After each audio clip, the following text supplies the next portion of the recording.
Here's to the crazy ones. The misfits. The rebels. The troublemakers. The round pegs in the square holes. The ones who see things differently. They're not fond of rules, and they have no respect for the status quo. You can quote them, disagree with them, glorify or vilify them. About the only thing you can't do is ignore them.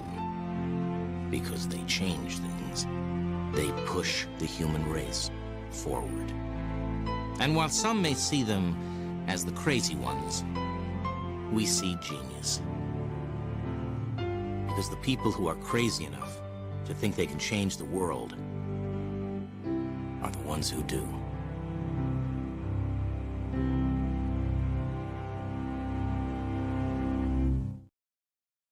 Hey friends, I'm Mark Mandel. Welcome to episode number 12 of Customer Experience Unsung Heroes. Thank you so much for coming on this journey with my friends and me over the last year. It's been really a rewarding journey to be here with you, and I want to say thank you for coming on it with me. For those of you who may not know me or this show and are just visiting us for the first time, I thought I would take a moment to talk about this show, what I do, and why I'm doing this particular show and sharing it with you, my friends out there. I call the show Customer Experience Unsung Heroes for a reason. What I mean by unsung heroes, you think about the people that you and I might know in the customer experience job industry, and you get kind of the two camps, for lack of a better way of saying it to you. You get the folks out there who are showing up in the conference spotlights, the guys up on stage getting all the industry love and industry recognition, yet do very little the actual work. And then you get the people who are kind of back at the office. I talk about being in the engine room, keeping the work going, doing the work that other people sometimes are up there on stage getting accolades for.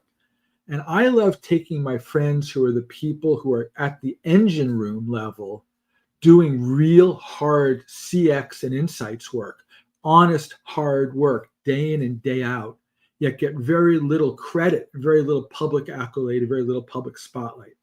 And I love the opportunity to give them a little bit of, a few minutes, 20, 30 minutes of time while we're together on shows like this, so they could tell their story and share and get some amount of due recognition for it.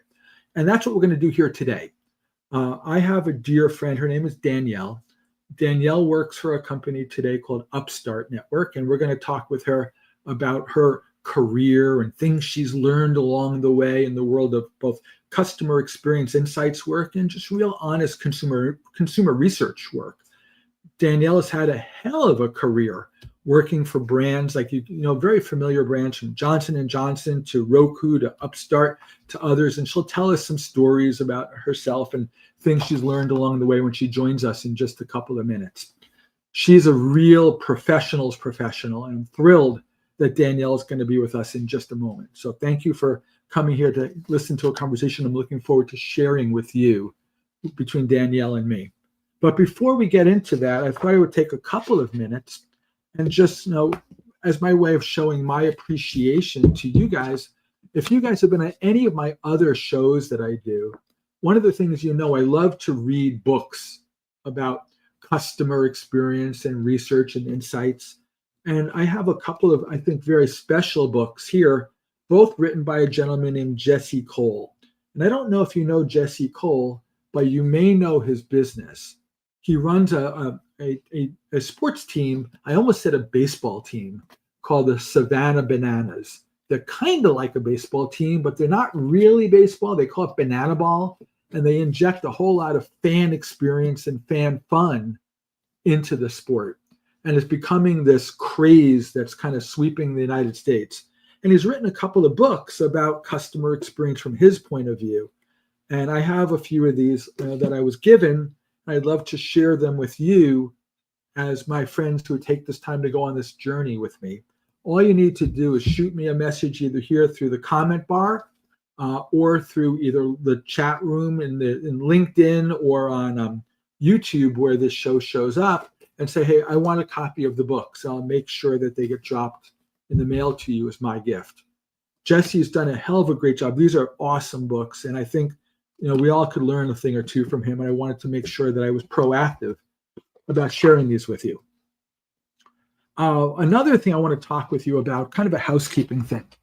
I think it's time that I get out on the road more, not necessarily just going to the big industry conferences. I went to the Forrester conference last month. We talked about that on a prior show. I went to the Qualtrics conference, the Medallia conference, the Quirks conference.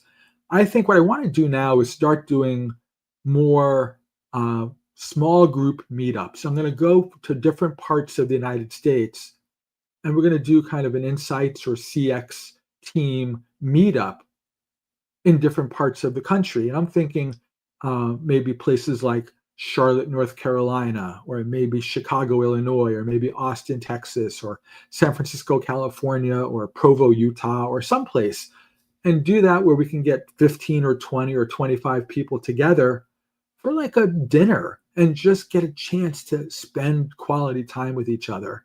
And I would like to do that. So if you have any suggestions on what part of the country you think we should set this up in first, again, reach out, let me know. Say, hey, you think that the CX scene is vibrant in, let's say, Chicago. I would love to come to Chicago and set up a dinner and treat everybody who wants to come have dinner to a nice meal together with a bunch of like-minded people. And I really do hope that we can do that. I also want to hear what you're thinking. And one of the things I'm thinking about more and more these days, because it's inevitable, is the growth of artificial intelligence, AI in this space. I mentioned again a few minutes ago that I was at the Forrester conference, the big CX North America conference, just a few weeks ago. And if you walk around the conference floor there, I think you couldn't miss the change. The change was profound from the years before. The companies that were sponsoring the conference this year were the same companies that are always there. Medallia was there, Qualtrics was there. Forrester actually missed it this year, but I know they were walking around anyway, and others as well. A lot of the big brands, the familiar vendor brands, were all there, but they had a notable change. It was about AI. Let's take Qualtrics, for example. I think of Qualtrics as a success story, but what made them successful commercially over the last 20 or so years was that they built a heck of a survey platform business. And it's interesting this year to see them no longer call themselves a survey tool company in any sense of the word. Qualtrics is now repackaging itself as an AI company that happens to do surveys, but they're an AI company. Medallia has become an AI company. Five9 has become an AI company. Concentrix has become an AI company. All these companies have become AI companies. And I don't really know if that's because they think that's the wave and they want to jump on that wave and sort of ride that wave because AI is super white hot right now, or if there's some other reason. But there was a definite switch from I do such and such and have AI features to now I'm an AI first company. And I'd love to hear your thoughts about that change and if you've seen it in your own relationships with companies that you deal with in this space. I think it was pretty clear to me that it is.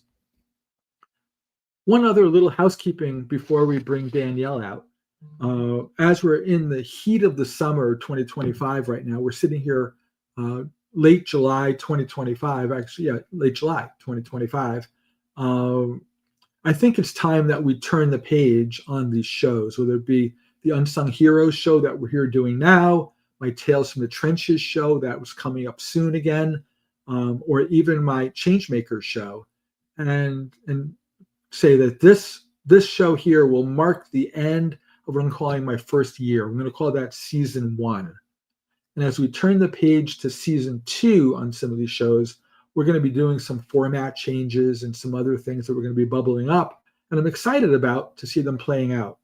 I'll give you an example. Like my Tales from the Trenches show, which has been a long format show that I've done now for a year, where we bring both a vendor company and representative on and one of our client companies and we kind of triangulated conversation. So if you remember, for example, some number of months ago, I brought on a gentleman named Richard Owen, who runs a company called OCX Cognition. You may know Richard from his past, where he was the CEO of the old Satmetrics company, for example. And Richard is now running this predictive AI platform company, OCX Cognition. Cool company, you should check it out. But what we did was his thesis is surveys are dying. If surveys are dying, maybe we'll use AI to predict how your customers are feeling about you. And we brought him on alongside a gentleman who works in one of the big Blue Cross and Blue Shield health insurance plans, whose real job it is there to run their survey program. And it became really an interesting debate and discussion between him and Richard, because one guy says surveys are passé and old, and the other guy says, hey, I make my living on surveys. And we let them kind of have this whole discussion where I thought they were going to have to turn it into an argument, where so it's getting a little heated between them around the future and where the world's going. We're going to continue to do this format because I think it's interesting. I think it's provocative. We'll bring some new people on this new year. But one of the guys I'm excited to bring on, I did another show with 6 months ago. His name is Ibi Syed. And Ibi runs a company called Cotera. And if you haven't heard of Cotera, check it. It's Cotera.co, not .com, but .co. And what they're all about is using AI for repetitive process automation inside CX workflows. So think of it like taking frontline service teams that all they do all day long, every day, is take these first tier calls about, if I'm a health insurance company, hey, I lost my membership ID card. Could you send me a replacement in the mail? What if you could take that request that comes in, 1,000 times a day, and take that and automate it fully so that you don't need to weigh down an agent with a simple task like that, and do that through AI. So Ibi is going to come on in about a month, and we're going to talk a lot about taking process and automating it for reasons of creating cost savings, but also creating a lot of efficiency. I think it's a cool story. I think this is the future. I think this is the real deal, and Ibi's the guy along with his team who are going to deliver that. So eager to share that with you. But now, here's the reason why we're here. As I said, Unsung Heroes, this show is the show about the people doing the real work, the hard work, the good work in insights and customer experience work. And I want to bring my friend Danielle on the stage in just a moment and introduce her to you, and more to the point, have her introduce herself to you. And then we're going to just have a really good chat. I wrote out, a handful of questions I want to ask Danielle, but what I coached her on before this show went live is I said, let's take a lot of the stuff we wrote up and use it as kind of a loose guide and not a script. I don't want to make this show, my friends, into Mark interviewing Danielle. That's boring. You don't want to sit and listen to that.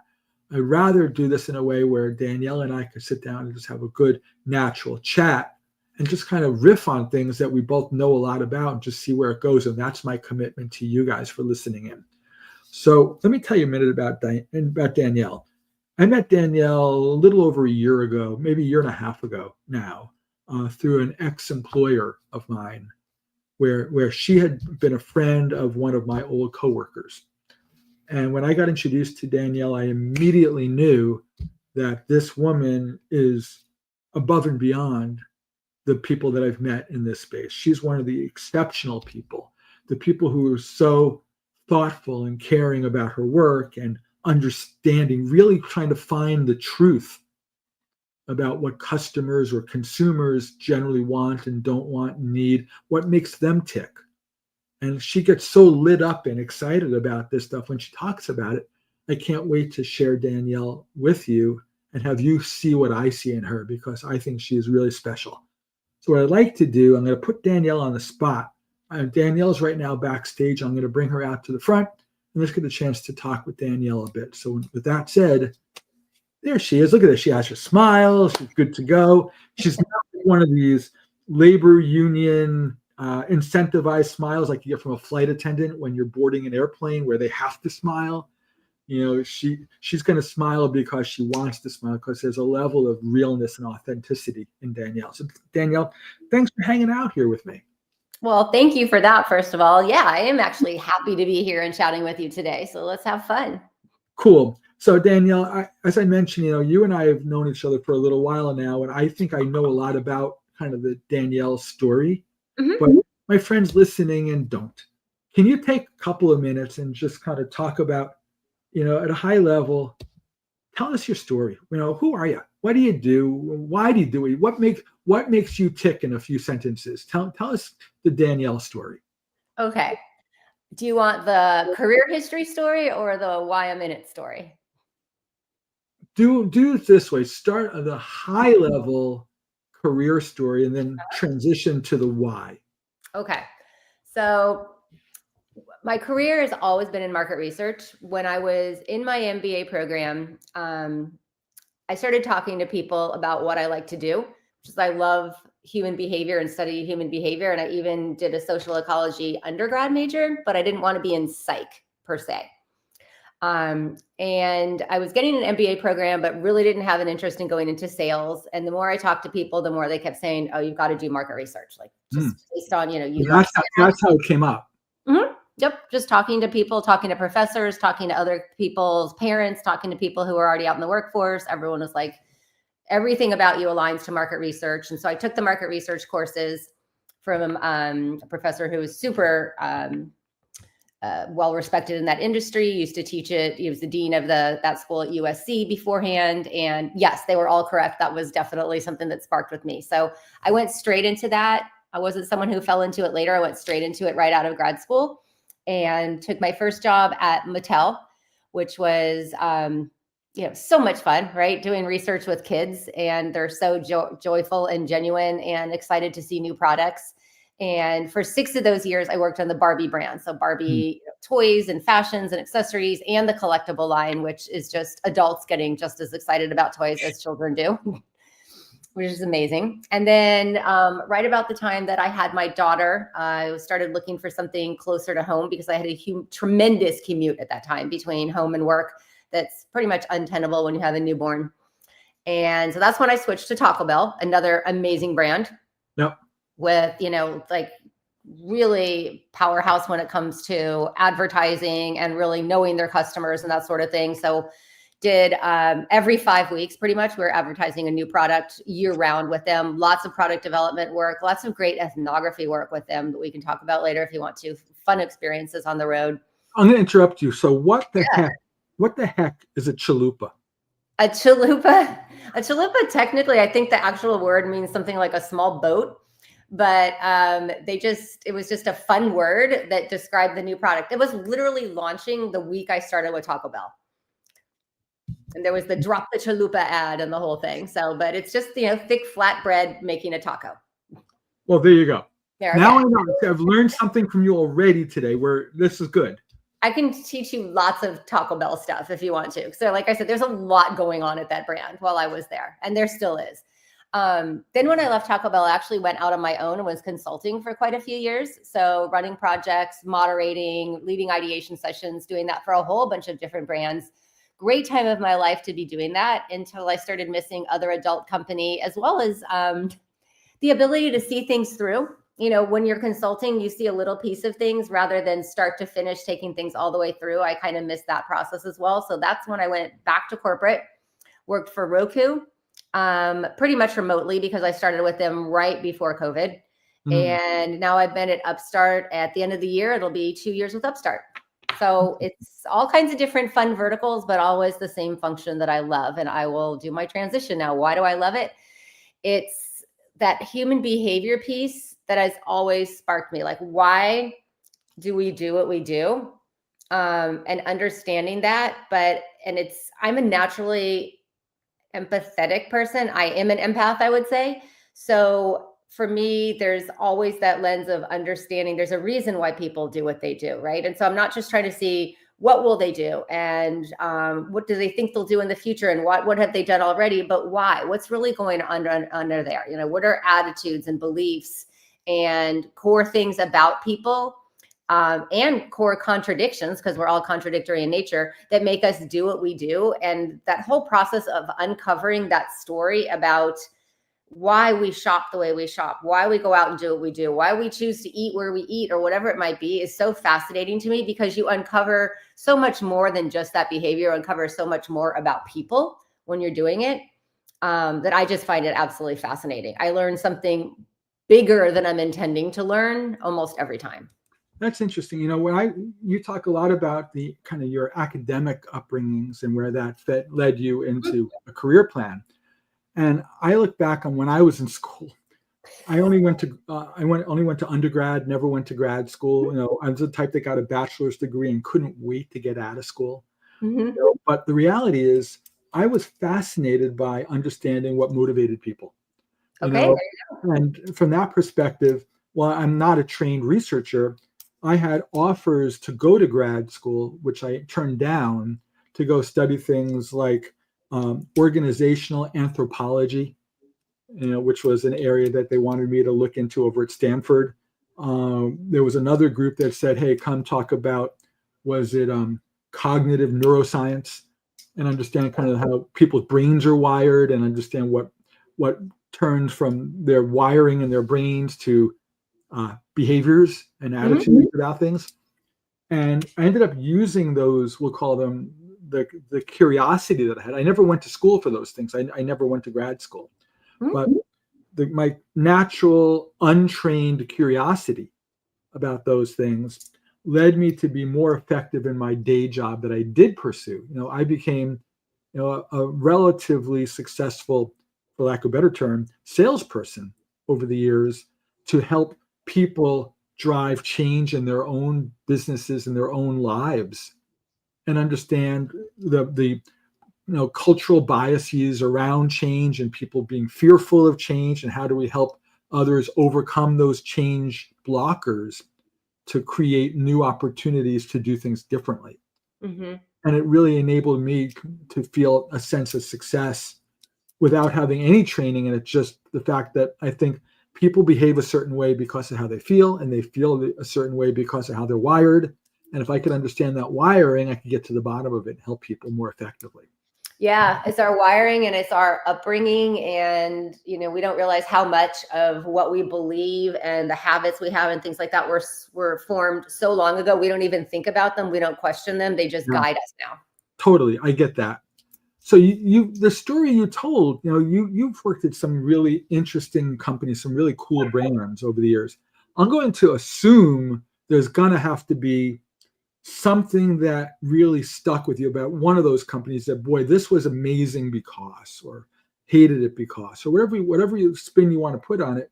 But is there a story that stuck with you from one of those previous companies that you used to be with, where you said, boy, this was something that really left me feeling amazed, or excited, or really, really motivated by that in your work? Or is there a project that you did that you were like, this was really cool, that you're really proud of? Is there a I'm proud of it story? There's lots of them. I'm going to definitely go for the positive spin, not the negative spin. Yeah. So when I was at Taco Bell, we did a lot of product work, developing new product, but we also worked on different business layers. And one of mine was late night. There was a time when Taco Bell owned the late night business. And then before I got there, we'd gotten inconsistent with it. People would drive to a Taco Bell hoping it was open and it was closed. And that's the worst thing to experience late at night, especially when you're going out because you're craving something at midnight. And then you get there and the restaurant's not open and you don't know which ones are open. So we decided to revitalize the late night business. And we started very functionally, which was just literally year one was commit to a basic, a minimum standard in every DMA, be open and look open. That's it. You're not even going to brand it yet. Just build consistency, build trust that you're open. Then we can have some fun with it. Then we can start branding. Then we went into spice up the night. That was our, tagline for a couple of years as well. So this is how you can make your night, a little bit more fun. People talk, they say at the end of the night, if you don't talk about it, it didn't happen. So it's a gathering place to talk about the nights, talk about the experiences you shared.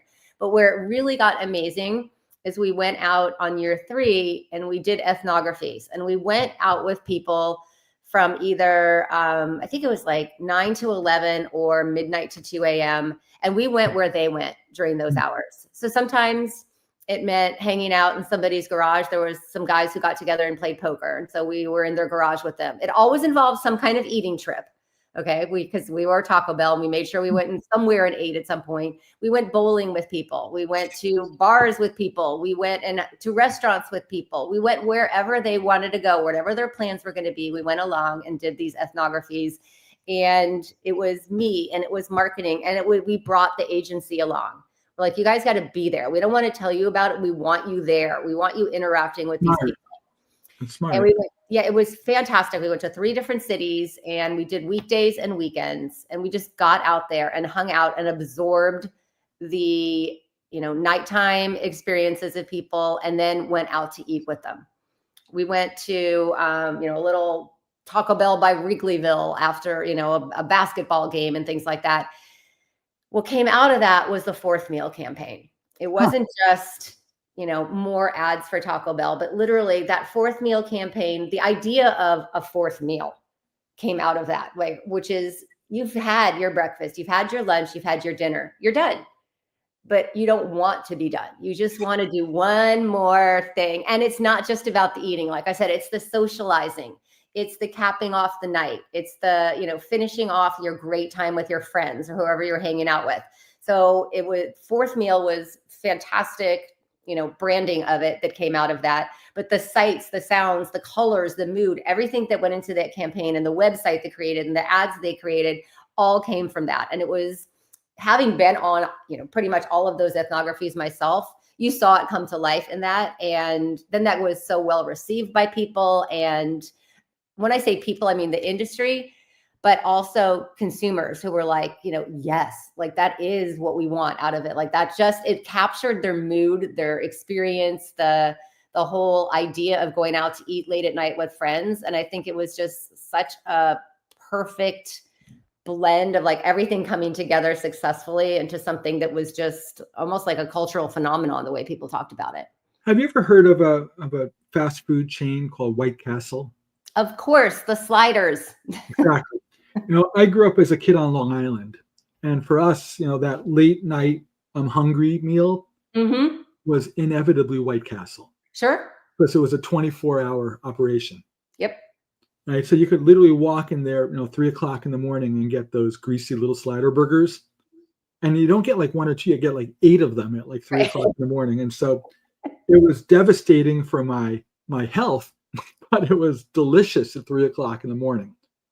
And so I could relate at that level to that 4th meal idea, because all I know is that lifestyle meant later in my life, I have to work now more conscious and taking some pounds off my body from that 4th meal, because yes, absolutely. Doctors might frown on it a little bit.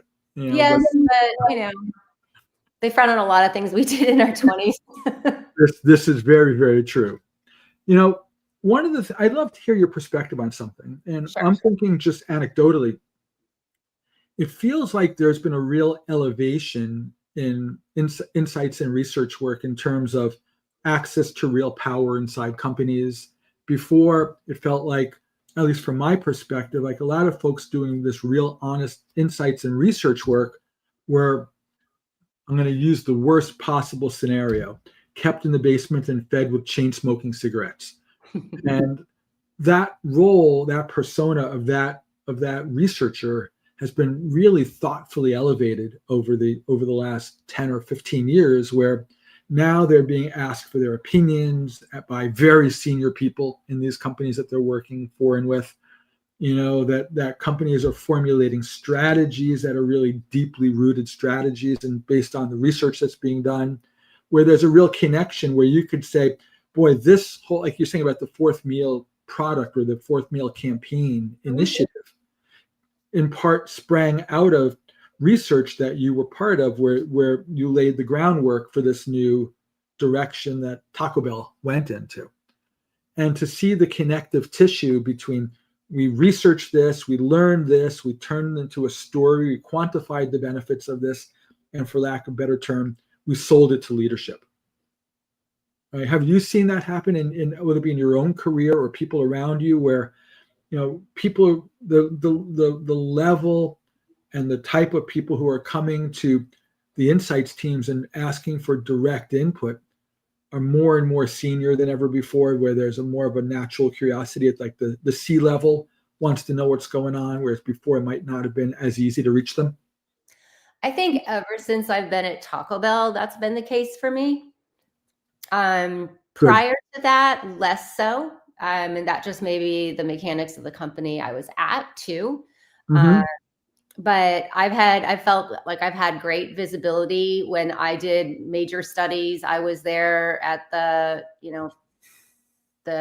executive, whatever they called it, I can't even remember now, E-team meeting or something like that once a week and presenting things myself. We would be in front of franchisees at big quarterly meetings and sharing what was going on big initiatives. Now I'm definitely connected with pretty much all levels of the company. Where I am now, it's not a we anymore because I am my insights department right now.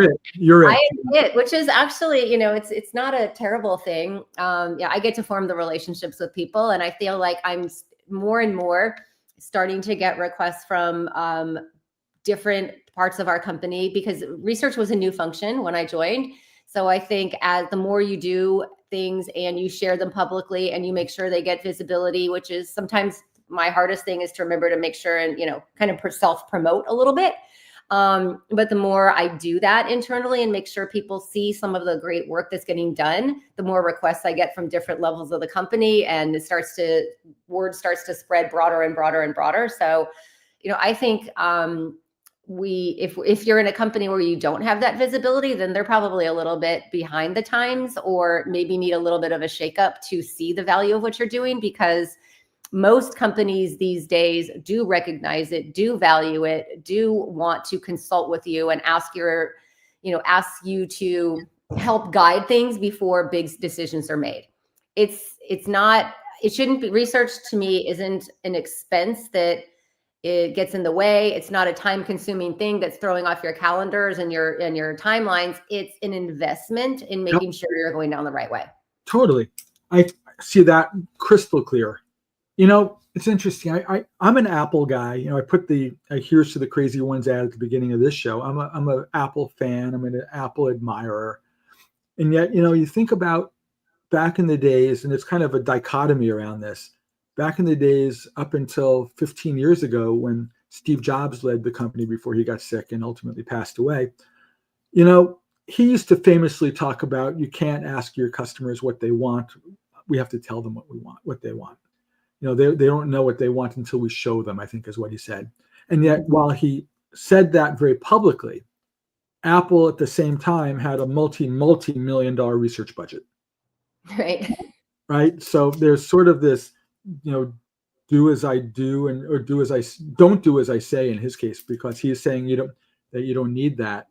At the same time, he was commissioning all this research to go figure it out anyway.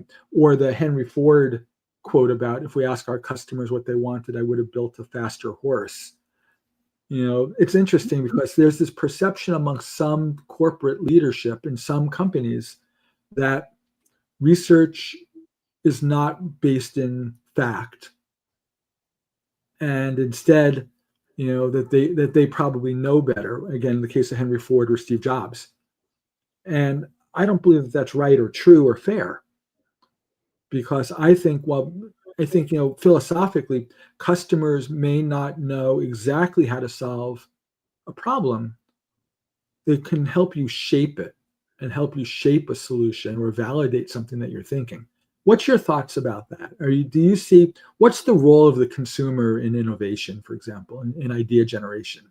Well, we can't just drop that task on their laps and say, go innovate. Yeah. They're not prepared to do that. They're not necessarily experts in that. So I agree that you can't just ask a consumer what they want and ask them to just blue sky it. Where are they going to do? I can't do that. But they can play a role in it. So I have done successful co-creation with people. Mm-hmm. There's Taco Bell drive-through, for instance. We did co-creation things where we got people together, and we had along with ethnographies that we had done on that as well, where we took ideas from what we observed ourselves. We actually did co-creation sessions with consumers which were, semi-directed, but still open-ended, where we're physically building drive-throughs with materials that we had, and they had to build new features into them and explain what the new features were. That's something that people experience pretty much every day. So they can do some, like they know pain points and they can work on solving them. For the most part, though, we have to be the thinkers. And then we can put the ideas in front of them and they can build on them and they can react to them and they can say, oh, this would really solve a problem. Yeah, okay, this is a great idea because you know what, I do deal with this and this would solve it. Or this comes part way to solving my problem, but not all the way. So they can react more of the time better than they can create. But we still need their input because they're still the ones using our products or services or whatever it might be who are going to tell us whether we are solving for their pain points or whether we all are creating something new and valuable or new and pointless. That makes perfect sense. So you see it as more of we can lead them to water a little bit. We can help. They could help us back, but we want to be able to give them some guardrails around the conversation that we want to have with them. Is that fair to say? Yeah, I can't tell them to just create everything new for me and come back and let me know when it's done. I get that. So let's flip this around a little bit and talk about now innovation in the research business.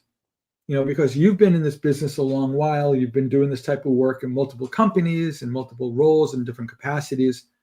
I'm sure whatever you did when you were getting started versus whatever you're doing now, it's changed dramatically in terms of the what and the how.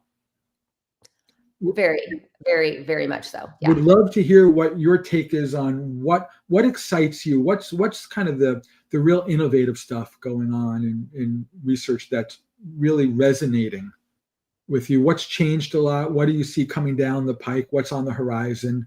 Talk about how you see the changes in the business. Well, overall, first of all, the speed at which we can do things and the amount of things we can do has really been accelerated by changes in technology. I mean, I used to have to use a vendor for absolutely everything. And even getting things back and forth to review them either had to be done in person or very, very slowly. Yep. I used to get tabs in binders. Okay, not even Excel files or SPSS or anything like that, but literally in binders where we went through and highlighted things and then, wrote reports from that. I mean, I'm dating myself here, but this is the way it was. And my tracker when I started at Taco Bell was still conducted over the phone. And I transitioned that to online. Those days seem really, really long ago where there was so much more that was pencil and paper. Like now, instant communication back and forth with people, instant document sharing. And then DIY software, which is great. It does take up time for you. You have to understand there's a time commitment, but you can just launch whatever you want, whenever you want to. And so the speed, again, has been so accelerated. I love the fact that I can use ChatGPT to do things. So I'm exploring ways to use it. I used to getting open ends gone through used to be so laborious, and now I just pop them in there. I have to use the human eye on it, obviously, and make sure it makes sense. And did what you said, came through as themes. Does that really make logical sense? Are your supporting verbatims actually in my list, or did you hallucinate them? Yeah. But I'm using it to feed in reports that are all on one subject, like one lone area that I have, and say, start connecting some red threads for me, connect some dots together. What are some overarching themes you're seeing in here that I can share with the team? So I'm adding my value.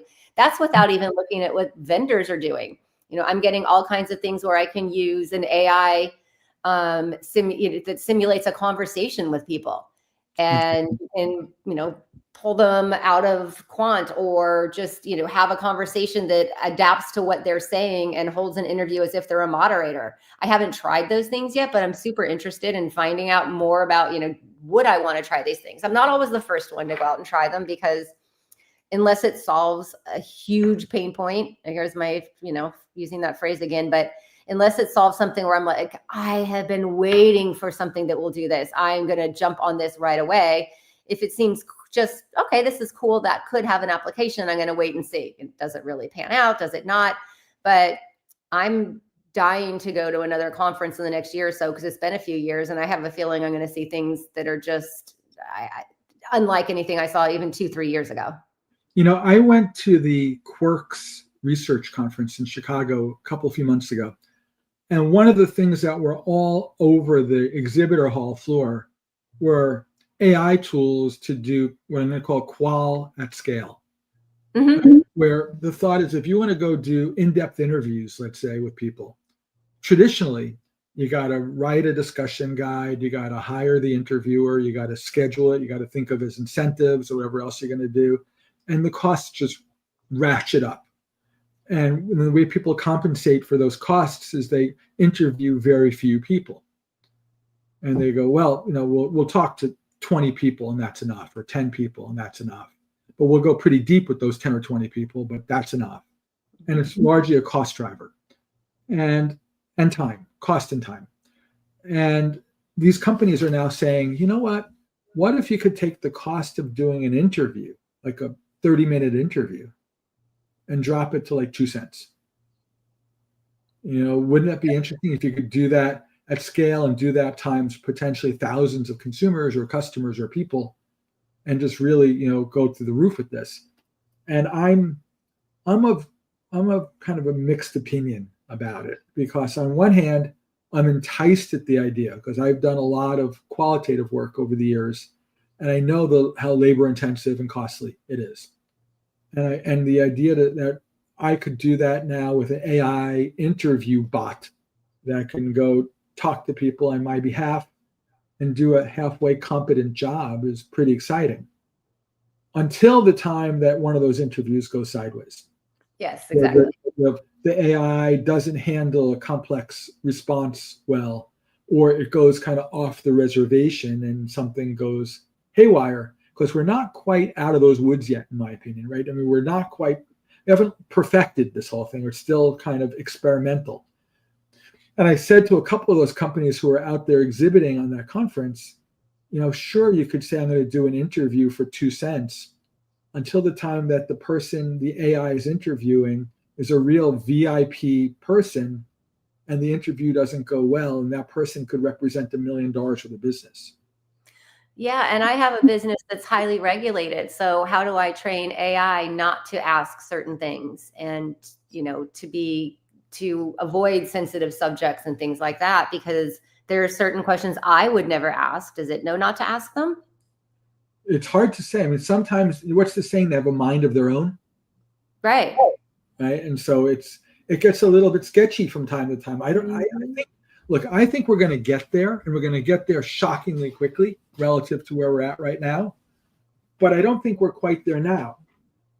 And I think we just need to be a little patient for a little while longer with the tech. Yeah. And I think anything with the letters A and I in it get unlimited investment money these days. I'd say, hey, I got an AI thing. How much money do you want? And I think that the reality is that available money just creates all sorts of momentum and all sorts of exciting possibilities of what's to come. And it's just a matter of time. Right? I don't know if it's 3 months, 30 months, or 300 months, but it's coming. And it's going to happen hard when it comes. It's going to change everything to the point where whoever's not doing it this way is going to look silly. Right? It's like still trying to do, quant studies through the mail by printing and scanning this stuff. Right. Exactly. I mean, it's like, what do you mean you're not doing this with AI? And now I would love to pick your brain on this. Another avenue in AI that I hear a lot of chatter about is synthetic data, synthetic respondents, synthetic people, faking it with AI. Have you experimented at all with this in your life? Have you seen people doing anything like this? What's your take on synthetic responses and synthetic people? Okay. I'm very curious about it. I haven't experimented with it. I'm curious about it for audiences that are hard to reach. So is it, and I'm asking because I don't know the answer, is it a possible way to get more data about those audiences where it's really low incidence or it's a sensitive subject, and so you just can't, it doesn't make financial sense to invest every time you want to talk to these people? Could that be a substitute? I am going to be doing some work with it just on like an internal basis and part of a workshop where we had a segmentation study and we're going to be doing some activation exercises. And so we're going to use something similar like that, where we're going to have teams that are each representing one of the segments, and they can use something like that to ask more questions. So if it's not perfect, it's not going to mess up any strategies, because this is just for exercise within the workshop, but they could ask it questions we don't have data on. And so go query that segment and basically find out more about it that we didn't ask in the segmentation study. That'll be a tool available to them. That's something I'm going to do next month. And I'm really dying to see how that goes, how it actually even works, what it looks like, what comes out of it. Do I like what comes out of it? You and I should definitely touch base after that so that I can tell you more about it, because I want to hear about it.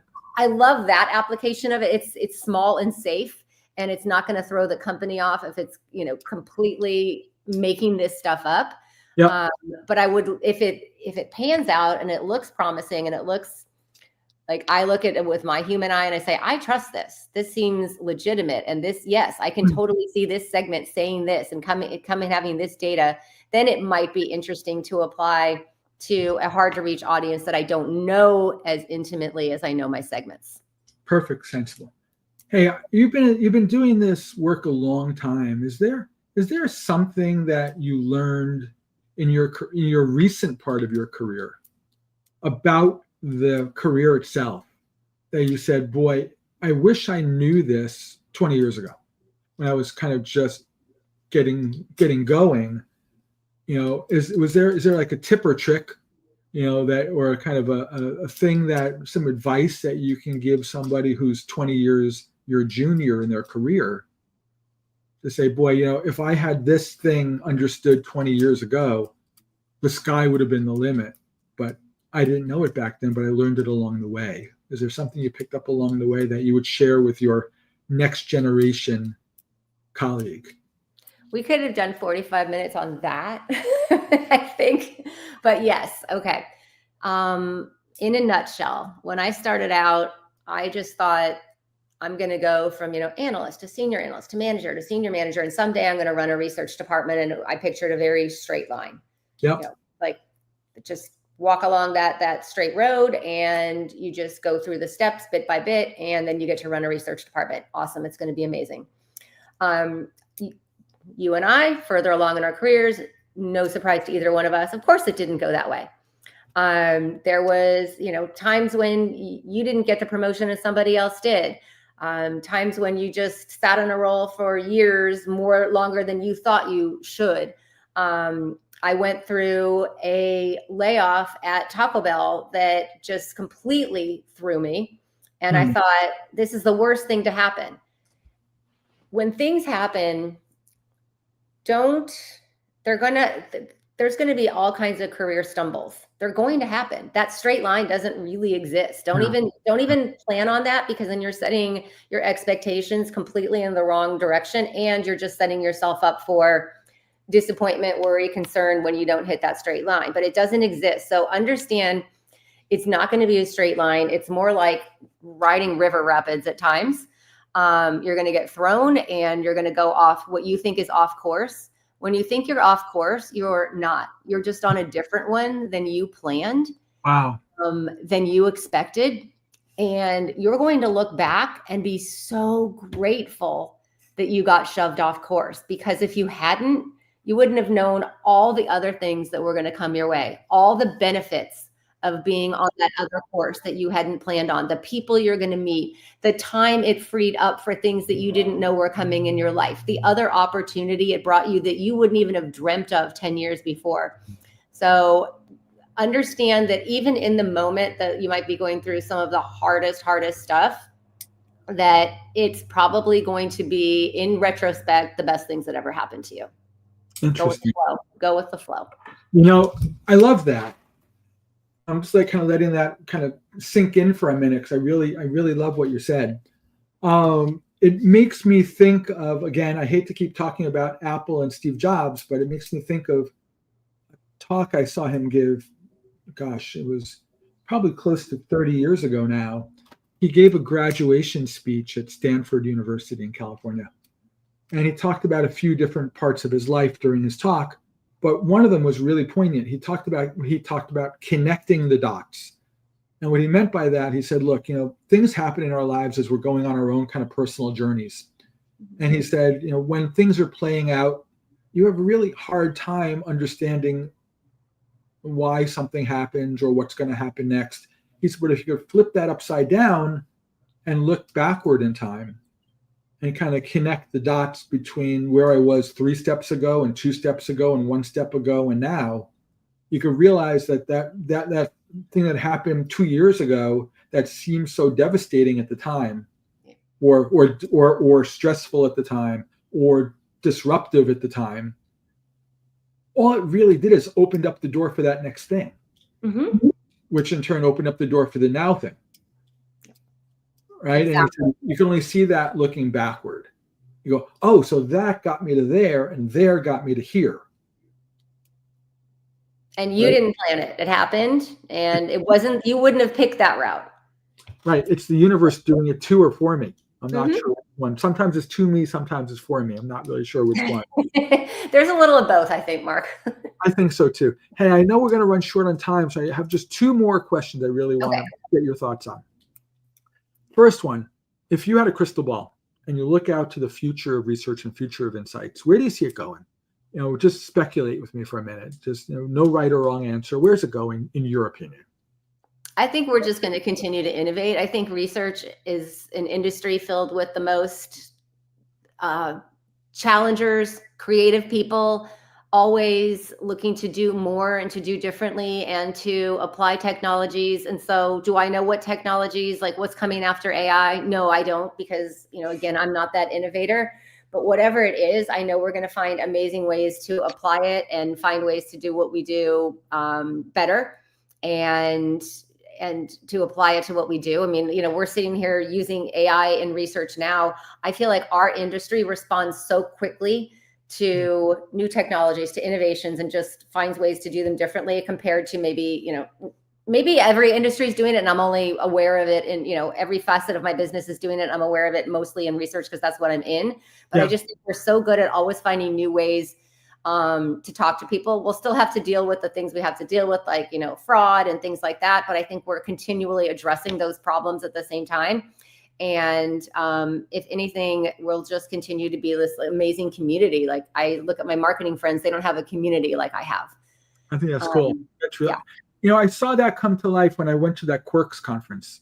I was there in Chicago, and there was 2.5 days where there were, 1,500, 2,000 people who are all very like-minded innovators in the area of insights and research, all walking around there.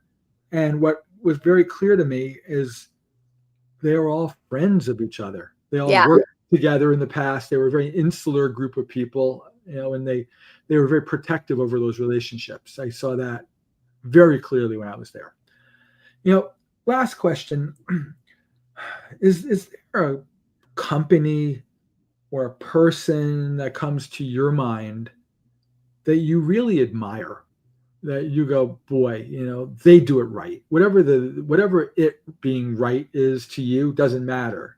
But whatever that level of or standard is there a company out there that just really excites you and go, they are amazing? Like I talk about, again, like the Savannah Bananas baseball team.